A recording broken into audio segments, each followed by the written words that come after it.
ठाकरे हैं, क्या उनको बुलाया गया था? अगर नहीं, उनको निमंत्रण दिया गया था, लेकिन कल ही हम लोगों को भी जो निमंत्रण आया, एक में हम लोग के नाम थे, शाम में आया उसमें नाम नहीं थे, तो हमारे भी कंफ्यूजन था रात में कि हम आए कि नहीं आए, फिर आएंगे तो कहाँ बिठाएंगे नहीं बिठाएंगे। लेकिन मुझे ऐसा लगता है कि अगर आदित्य जी को बात करने की अगर संधि दी होती या उनके प्रतिनिधि बोलकर हम लोगों को भी बोलने का मौका मिला होता, तो जो जिस तरह से यहाँ पे भाषण हुए उसमें हम भी कुछ चीजें बता सकते थे।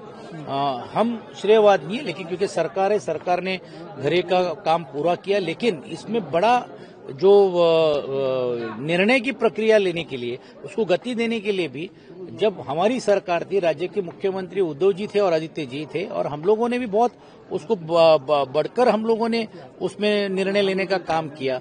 सिर्फ भूमि पूजन कर से लोग काम चालू नहीं होता था, लोगों में जाकर, लोगों को समझाकर, और बहुत सारे निर्णय थे। जैसे स्टैंप ड्यूटी का निर्णय था, वो 1000 पे लिया। मैं जितेंद्र आव्हाड जी का भी उल्लेख करूंगा क्योंकि वो गृह निर्माण मंत्री भी थे, उनके कारकिर्द में भी वो ये हुआ। स्टैंप ड्यूटी देने के बाद स्टैंप ड्यूटी के ऊपर ही हमारा करारनामा होना चाहिए, लोग तब खाली करने के लिए तैयार नहीं थे, एग्रीमेंट दीजिए बोल के दे रहे थे।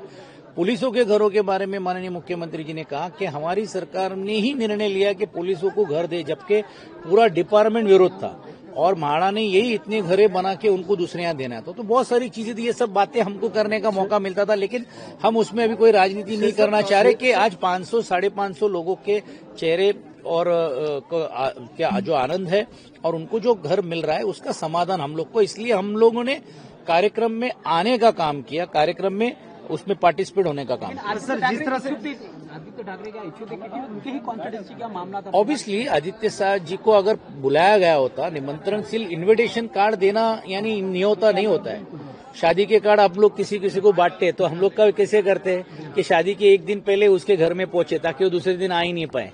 तो इस तरह से इन्विटेशन कार्ड बांटे की नहीं होते। और जैसे मैंने कहा कि कार्यक्रम का जब प्रोटोकॉल होता है तो स्थानिक विधायक बोलकर उनको अगर भाषण भी अगर रखा होता तो शायद मुझे लगता था वो आ सकते थे। तो क्रेडिट वॉर के चक्कर में उनको नहीं बुलाया गया, आप ऐसा करें? नहीं, बुलाया नहीं गया, ये गलत बात है। उनको निमंत्रण दिया गया, लेकिन एक प्रोटोकॉल होता है, क्योंकि वो भी माजी मंत्री रहे, इस विभाग के वो विधायक रहे और एक पार्टी के नेता है। देखिए, आज जितने ये सब स्टेज पे बैठे, ये भी तो भी कभी विपक्ष में थे ना, ये भी तो विपक्ष में आएंगे ना। ये जो अधिकारी है जो आज आगे पीछे कर रहे थे, जो आज उनके सीटे, वो भी हमारे साथ प्रशासन में भी हमारे साथ काम कर रहे थे ना, तो ये क्यों भूल जाते? सर, लगातार उद्धव मुताबिक कब तक विपक्ष में आएंगे? आप कह रहे विपक्ष में नहीं, आज नहीं कल तो कभी ना कभी तो आना ही है ना। जिस तरह से वोटों की चोरी होकर जो मामला पूरे देश भर में चल रहा है, उसके तहत ये तो स्पष्ट हो रहा है कि बाबा ये ऐसे ही आए नहीं है। सर, लगातार उद्धव जी कहते हैं कि मुंबई का जो इम्पोर्टेंस है वो कम किया जा रहा है, पर आज मुख्यमंत्री ने अपनी स्पीच में भी कहा कि ये जो की डिस्ट्रीब्यूशन किया गया है, जो हमने सपना दिखाया था, वो आज पूरा किया। कहीं ना कहीं ये कमिटमेंट है कि मुंबई का इम्पोर्टेंस बना रहेगा। नहीं, बहुत अच्छी बात है, लेकिन उस कमिटमेंट में हमारा भी साथ है। तो अगर वो ये जताना चाह रहे तो उनको ये भी सोचना पड़ेगा कि विपक्ष और सबकी साथ एक साथ अगर रहते तो जरूर मुंबई का विकास होगा। अब आपने देखा होगा कि कार्यक्रम बीडीडी का था, लेकिन उनका ज्यादातर भाषण धारावी पे था। अब ये भी सोचिए ना, तो आज का आज की व्यासपीठ धारावी करके लोगों के लिए थी कि बीडीडी के लिए थी? क्या वजह लगता है धारावी के ऊपर? मैं वही कह रहा हूँ, मुझे बात पूरी करने दीजिए। तो कहने का मतलब है कि महानगर पालिका को सामने रखते हुए देख रहे हैं, लेकिन जिस तरह से वो धारावी के बारे में उन्होंने बात की, अगर वही होता वो विपक्ष को साथ में लेके बात करते थे, और वहां का विपक्ष यानी हम विपक्ष नहीं, वहां जिन लोगों का विरोध है उनको बुलाकर बात करते तो शायद उसमें कुछ चीजें बाहर भी आ सकती थी।